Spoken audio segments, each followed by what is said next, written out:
questions. Like many of you do too, and we'll open it up to you. My convention, he's helping me at my convention. I felt, look at the seat that this motherfucker had to watch this movie. What was it like watching it from that corner? I felt like I was there. Yeah, Perfect. you had your own first-person perspective. Kicks ass. So I don't think you're gonna get your deposit back on that apartment. California law states that every year you get 20% of your deposit back for, wear and tear. Yeah. After 10 years, I'm getting my fucking deposit back. Thank you, California law. Yeah, California law and the deposit on this apartment went to help fund this movie. Yeah, there we go. Wait, hit the button. Here. I'm fucking stupid, sorry. So if you didn't know, that is Joe's actual apartment that he shot the movie in. Are you still in that apartment? Oh yeah, that motherfucker's rent controlled.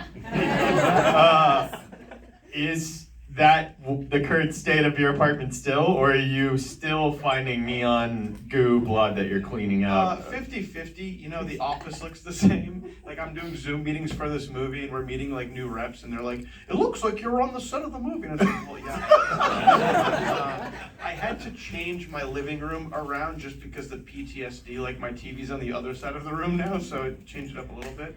But it's pretty much the same. My poor girlfriend, who I've been dating for a couple of years, met me halfway through the shooting of this movie, and I'm like, listen, I know it's crazy, but it's a Hollywood set, baby. I mean, also, if she has not seen your other movies, she knew what she was getting into when she. But she's started. a keeper because yeah, there you go, yeah. And unfortunately, now that the movie's wrapped, it still has not changed back. So. I gotta say too, when at the start of the movie, when you see your apartment, clean and pristine, that is exactly what I imagine your apartment to look like.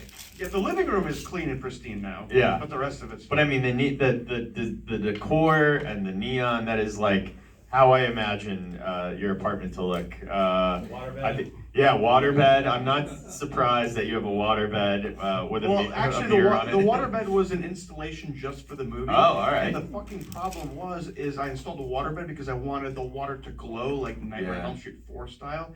And you cannot get a transparent waterbed. I could not fucking get it to glow. So like I was trying so hard to make it apparent that it was a waterbed by shaking it, just so it wasn't a wasted effort. Yeah. And when it was a waterbed, I have a bad back. I broke my back like 12 years ago. So I can't actually sleep on a waterbed. So I had to drag my mattress into the living room, and I was sleeping in the living room surrounded by aliens on a fucking mattress in the middle of the floor for like a month and a half while we shot in the bedroom. And the waterbed was a piece of shit too. And because we were like stabbing shit into it, like everybody would go home and the thing would be spraying water, and I'm like using the water pump at 2 in the morning. I'm all drunk, like, guys, my apartment's flooding. I'm on the second floor.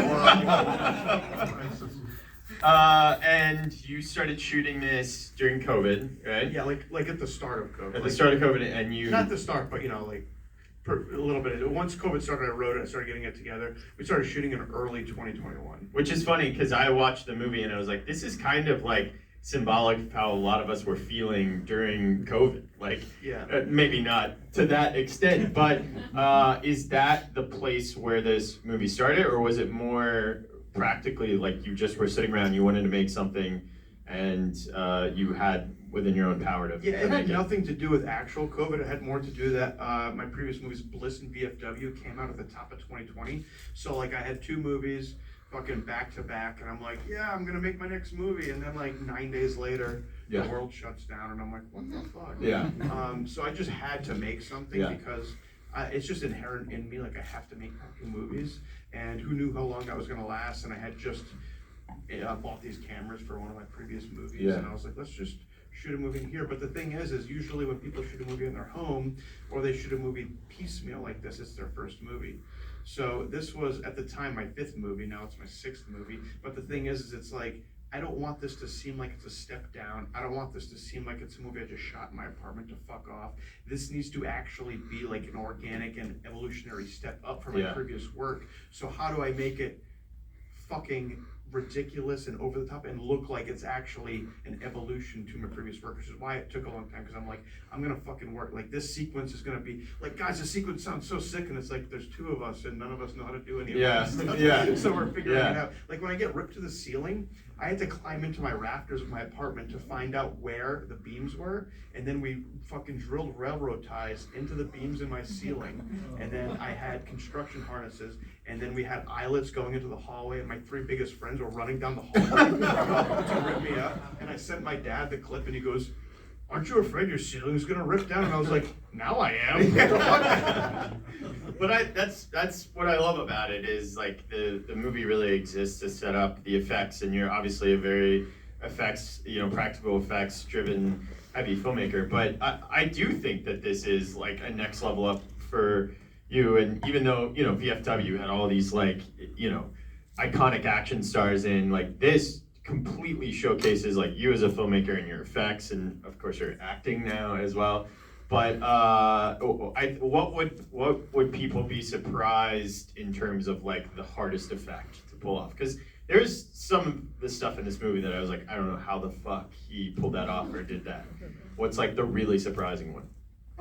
Hardest, I don't know, because it's kind of just something, if we couldn't figure out, we would figure it out. The scene where he splits open, I thought, I didn't really think about the difficulty of that, but once we had the body in there, the body was basically like latex shut, and we had to drive railroad ties into my appliances, and then have two people on either side ripping it up, and like that took 3 days to set up, and then the camera had to be overhead, and that 16mm camera was about 80 pounds, so we actually had to get it lodged and put up there safely over the body, and then we shot Matt in the same exact position so that it's his face on top of a dummy, so we optically superimpose his face over the dummy so it actually looks like Matt's putting it up.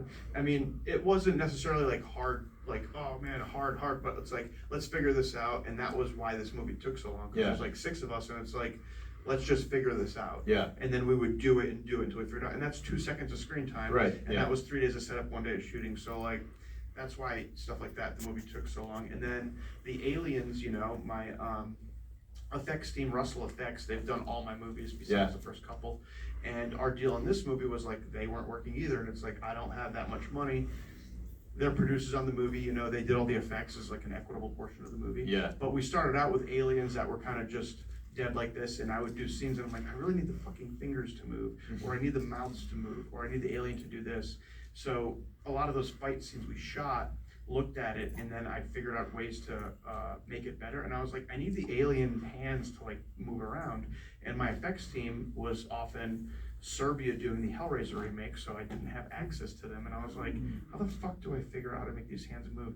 So I go on Amazon, and any of you guys are as old as me, when I was a kid, they had these Terminator hands, where you would put your hands in a glove and it would move the fingers. So they have an age 4 to 6 children's toy. You build your own robot, and you build the robot hand. I fucking bought that, it was like $5-6. Built the robot hand, and then I stripped one of the arms, sewed it around the robot hand, and suddenly I had moving alien fingers. That's what's in the fucking movie. That's incredible.